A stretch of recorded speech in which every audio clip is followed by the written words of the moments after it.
When you guys leave, and I'm being serious, be careful on those stairs out there, because I almost busted it. And we're building a brand-new building, and we don't need any issues, okay? It's really slick, so. Well, I figured that, Bob. I wasn't talking to you. I was talking to other guys. I'm good. Fire away. Fire away. What have you seen from Robert Moore in the work that you've had with him the last couple of weeks? Pretty much what I thought. Very steady defender. Obviously he's very young, but he knows the game. He grew up with the game. I think he's feeling his way along a little bit as far as trying to get to know people. He doesn't know our pitchers' names and maybe some of our outfielders' names. He's hanging out with the infielders. As far as the baseball part of it, I think that's probably where he's most comfortable right now. He looks like he belongs. I think he's done a good job. I think the players, kind of get it now that they've seen him play, that he can definitely help us. What's on your to-do list? What's important to you to get started here? Well, we've got to get our bullpen lined up and how we're going to handle that as best we can, and I think that's going to play itself out, obviously, like always. But last year when you think about it, we kind of knew where we were at with the bullpen and with one starter. This year we kind of know where we're at, maybe with a couple of starters and some guys really working and throwing the ball extremely well to get that other spot, or maybe other spot or two, because you have to consider Tuesday is huge as well, especially with this schedule. But we've got to figure out how to handle that bullpen and how we want to finish games, because as you know, a lot of games are won and lost in the 8th and 9th, and we don't want to let them slip away. I guess on the coaches play, you guys are number 5. What do you think about that? I mean, supposedly the coaches are pretty smart guys, right? I don't know about that. Yeah, most of them are pretty good. I think with a little bit of everything goes into that with the coaches. Obviously, they're supposed to do their homework, and they look at who's coming back, who's got the experience, who did what the previous year or two, and I think they felt like that. We got a couple of young pitchers that are now sophomores with normal development. They should be better if they're healthy than they were last year. Take that in consideration, and then the fact that we have some starters back. We have an outstanding catcher, a couple All-American, preseason All-American players, and we filled in pretty good with a couple others. And it adds up to being very competitive. Are we 5th best team in the country starting out? Who's to say? And I guess it really doesn't matter. It's like I tell the players all the time, it's fun being recognized, but really, bottom line, it just makes team play a little bit harder against you, and you got to show up every day and play well, or you'll get beat. More coming in, kind of how did that shuffle, the infield around a little bit? Well, it put, it probably puts Nesbitt back at third, which, if you look at his stats defensively last year, is incredible. The kid made 4 errors at third base all year. That's unheard of. Made some great plays. I mean, you think about the last play he made here against Ole Miss. Obviously, the game was in hand, but that was an incredible play. And then it takes Cole Austin probably over to first, and he's had a lot of experience at first. He played there at Arizona State. He played there all one fall there like every day, and he's looked great over there. The problem is Goodhart's shoulder is not near ready to throw. Defense has been fine fielding the ball, but he will be our DH starting out until that shoulder gets better. Then we could go from there. That puts Kerstad back in outfield. Yeah, but Heston could play first too. He would be, as of right now, I mean, he could be our guy we could put over there, because we've got some good outfielders, and there's a couple that are trying to get in that lineup. And if we had an injury or somebody was slumping a little bit, we could definitely put him in at first base, and he'd be fine. He's still taking reps over there, but he's our starting right fielder. Is there extra pressure on a draft year for guys like Kerstad and Martin, having the accolades and then knowing this is their junior year to turn? I mean, it is. But it's all self-inflicted. They've got to learn how to handle it. We talked to them about it. We've been talking to them about it. We talk about it all the time to the team, so they can hear it when they're freshmen. The stress of the junior year, and this is a year they've been working for to try to make a little more money or get a chance to be drafted or drafted high. And then the people are talking about you and picking your preseason, this and that. I mean, it's just human nature to be a little bit uptight. There's been many a time we've had to call a junior up into the office and say, hey, you got to calm down. And really what I tell them is you just treat this semester of your junior year like any other year. You get up every day and do the same thing. You know, don't miss class. Go to class. Just stay on routine, and it'll all work out. If you start stressing out or thinking I need to get more sleep and I'm not going to class, and it snowballs on you. And just stick with routine, do what you've been doing, and it'll all work out. You mentioned Goodhart. Conversations, go ahead. You mentioned Goodhart already. How's Martin doing? Are you healthy otherwise? Yeah, we're pretty healthy right now. I would say right now, Goodhart does have a little issue with his hamstring. It's the same one from last year, but he's going to be fine. And then Vermillion, he tweaked his hamstring pitching, which is very unusual. He's gotten really big and strong, throwing the ball extremely well. But he won't throw this weekend coming up. We're going to skip him and try to get him ready for next weekend. But other than that, I would say we're very healthy at this time. And you know, I guess the good thing with this team compared to last year's team is we couldn't afford any injuries last year. We were very thin. We had just enough position players. And pitching-wise, you know, we had a little depth. And if a guy went down, we usually had somebody step it up. And by the time they got back, maybe somebody else gets banged up a little bit. It's just, you know, it's just the way the game works a little bit. But we're in pretty good shape right now. What kind of conversations, if any, do you have to have with pitchers who have to take a bigger role, whether it was the Saturday, Sunday guy moving to Friday or somebody who didn't pitch last year going to the bullpen? Well, I don't think, there's not a lot of conversations from me. Coach Hobbs probably has more of those during bullpen sessions and, you know, maybe groups, you know, group conversations if we've got to have guys step up and take a spot. I think the pitchers know right now that we have two guys that are going to get the ball first and that third spot's wide open. And, you know, you could go on and on who might get it, but we play a lot of midweek games early. We play really good teams, you know, OU midweek games, Gonzaga 4 games. That's going to stretch your pitching a lot. So guys are going to get an opportunity, and it'll work itself out. Do you know those first two guys, what order you're gonna put them in? I would say probably Nolan will throw game 1 right now, and Wicklander game 2, and they both looked really well, you know, really good so far and done really well. So I don't think, I mean, obviously they both want to pitch first. To me, they all count the same. So it could flip around, but I'd say as of right now, that's probably what you'll see right out of the gates. And, you know, you look at Eastern Illinois has a big-time arm. I mean, he's 95, 96, 97, and he held us down last year. Now he's a junior, so he's a guy that's going to be a good draft. So it's going to be a really good challenge, that first ball game.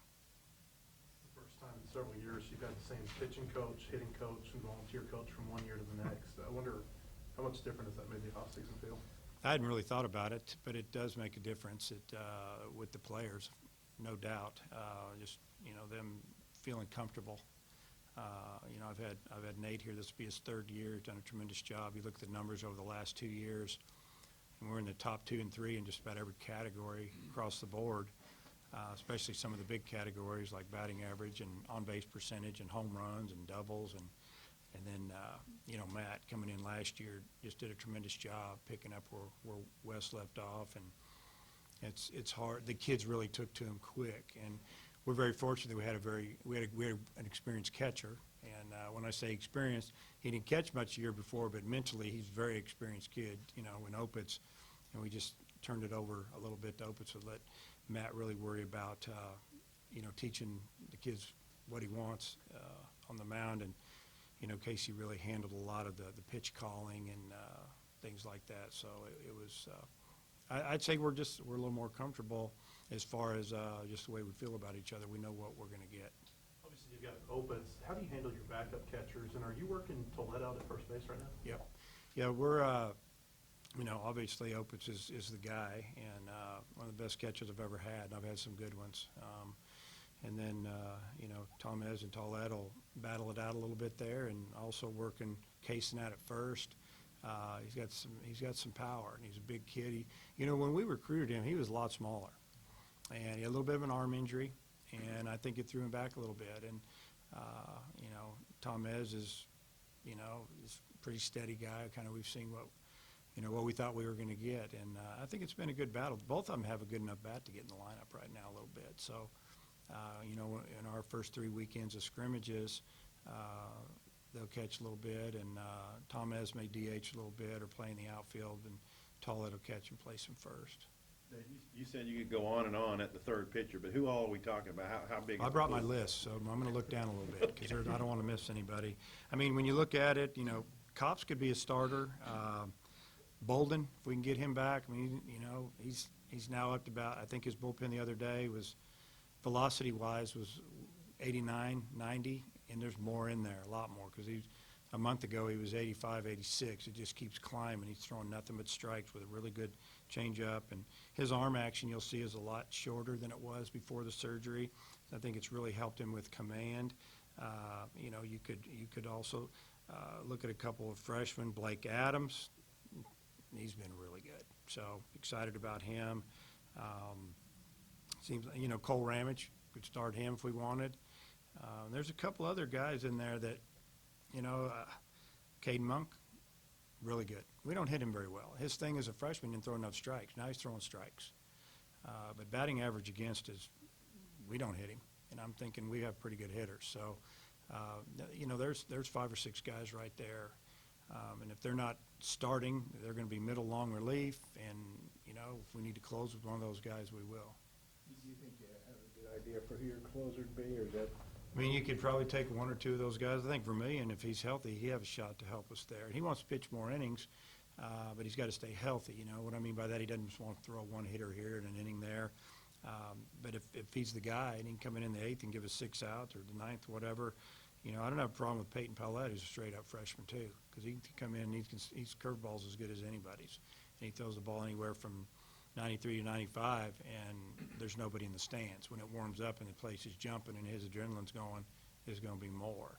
I think Adams could be a guy too. I mean, he's pumping the ball at 93, 95 every pitch inside, and you know, those are just young guys. And you take some of the older guys with some experience, you know, and Jacob Burton is now throwing just about everything he has over the plate, and he's the one that's been up there to 98 miles an hour for us. So, you know, his issues, he's just got to get that secondary pitch going a little bit, because, as you know, these hitters, after a while, they don't really care how hard you throw it. You got to have something to fool them and trick them a little bit, and then it comes down to location. So we do feel like we have some good arms and some options, but we're going to, you know, it's just going to take some time. I guess I didn't even mention Elijah Trest.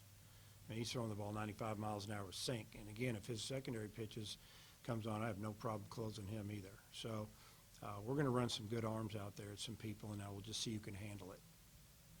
Just competitively and financially, how big an advantage is it to be in the SEC as opposed to the Big 12 or some other conferences? Well, the competitiveness of our league is top to bottom. There's not a better league. Now, it doesn't mean the leagues aren't great. I mean, the Big 12, you know, you take their top 5 or 6 teams, same with the ACC or West Coast or wherever you want to go, the teams are good. Ours is just deep. It's just so deep. And then the financial part of it and the competitive part, kind of finishing that, it helps us in recruiting, because a lot of kids want to play in our league, because the ones that are really confident, you know, as they come through the organizations, you know, the kids talk and they're saying, I want to play in the SEC. And so it gives us a little bit of an advantage there, but we still have to beat out other schools to get those guys. And then you know, the crowds that we draw, and especially in our division, the Western Division, I mean, there's seven teams in our league, and I think 5 of them are like 1 through 5 in attendance, which is amazing. You know, you look at LSU and Ole Miss and Arkansas and Texas A&M, and I mean, it's just amazing. And so you know, there's money being generated. You know, we're been able to fund our own budget and make a little money, so that helps us get things. You know, when we're bringing in some, and then lately with us, with the success we've had, you know, our fan base has doubled and tripled over the last 10 years, in my opinion. And you know, now we get to build a new building. It's really going to be, you know, the center of it is all about the players and their development. Obviously, there's going to be some more seating for some fans, but it's going to help in recruiting. It's going to help us get better as well. So it all adds up. I Back to more, just the dynamic of having a guy that should be getting ready to play his senior season in here, just trying to fit all that in and fit in with the team and you guys, you know. Yeah, I mean, it's like I told the players, I said, y'all know his name, he doesn't know your name, there's too many for him to figure out right now. It's to the point where they need to encourage him and realize that he's probably a little nervous, he doesn't know anybody, he's a new guy. It's like if when you move as a kid and all of a sudden you're at a new school, that's kind of the feeling he's got right now. It's not real comfortable, but where he is comfortable is out on a baseball field, and it'll take time. And we discussed all this with him when we were in the middle of this. We were trying to think about him and not selfishly just about making us better, but how's he going to be able to handle it? Can you handle this, and can you handle that? And I'm sure he's had a day or two or where he's a little homesick or he's thinking, is this the right move? But when we start playing games, I think he's going to realize this is right where he needs to be. Is he the first guy you brought in early like that, and do you think that could become more of a trend for the top end guys? It's the first guy that I've brought in. Now, has it happened in our league? It happens, I'm not going to say a lot, a couple times, maybe a year. If you look at South Carolina's done it, I know that Florida's done it, and North Carolina's done it, and a lot of times it's, someone that maybe is going to be a backup catcher, but also get some, with the catcher's a big-time recruit, and he's getting ready to be their guy the next year. In this case, we brought him in, and wouldn't have brought him in if I didn't think we could get him in the lineup, or he couldn't get in the lineup and stick. So he's still got to earn it, but he's working hard to do that, and we feel like that he's definitely going to help us. How do you rate your outfield depth, kind of at each It's spot? pretty good. We've got obviously Kerstad and Franklin, and then Webb, who you really didn't get to see, will probably be our left fielder. And yeah, he's good to go. I mean, he may hit leadoff, he may hit in the middle of the order. Franklin kind of the same way. Franklin's really been swinging the bat well, and we've Zach Gregory, who we redshirted last year, brought him in as an infielder. He's doing both. Been really tough out from the left side. He's got a lot stronger. Had a good summer. Curtis Washington is really, he's improved. I mean, he's gotten better and better, and I think I'm leaving somebody out of there, but it's just, yeah, if somebody needs to have a day off or is struggling or have a little issue, I don't feel like we're going to lose a whole lot. Obviously, Kerstad goes down. That's a guy with a ton of experience and a lot of power. But as far as the other guys, you can kind of plug a guy in that's going to be fine. What about thinking through the lineup a little bit? You touched on leadoff, but where do you see the big guys going? And I don't know, how you envision Yeah, it? well, yeah, I think Heston, there's a real good chance opening the season he'll be hitting second. And then we need to put somebody behind them that can cover him up a little bit, protect him. So in my opinion, right now, it's Goodhart. And then fourth, we may just put Casey in the 4-hole because Casey likes to swing, just let him swing. And, the crazy thing about Casey, he's really worked on his bunting. They play him all over the place. I think you're going to see him drop some bunts down, do a pretty good job with it, whether he's pushing it or dragging it. He could go there. Cleanup's cleanup. It's just a spot in the order. Just trying to mix and match a little bit. I think for those of you that have kept up with Casey Opitz, you've seen that he's gotten a lot bigger and stronger, and ball's coming off his bat a lot differently than it has. We could hit him fifth. We could hit him sixth. Franklin can be in that mix right in there. I mean, Franklin is a much improved player, especially on the offensive end, and I think you'll see him run a little bit more this year. So those two may be right in there, 5, 6, and that would probably give us an opportunity to put Cole Austin down the order a little bit, and he's a good hitter. He could hit 3, 4, 5 for us as well. And then probably more Nesbitt, 8, 9, somewhere in there, flipping him, just depends. See how that goes, if that was your starting lineup. But I think really you're asking about the returners more, and I see those guys hitting, 1 through 4 or 5, somewhere in there. Casey liked to swing. I think the off-speed breaking ball stuff was his It's gotten Achilles better. heel. Gotten a lot better. Just reps. I think that's always going to be a work in progress for him and a lot of young guys that are they just want to hit. They want to swing and hit, and, I think, he'll get another 200 or 300 at-bats this year, and when he gets into pro ball, he's going to get, the full season, he's going to get, 400, 500, 600 at-bats, and it'll work itself out. Saw the video they posted today, I guess it was, handing out the World Series rings.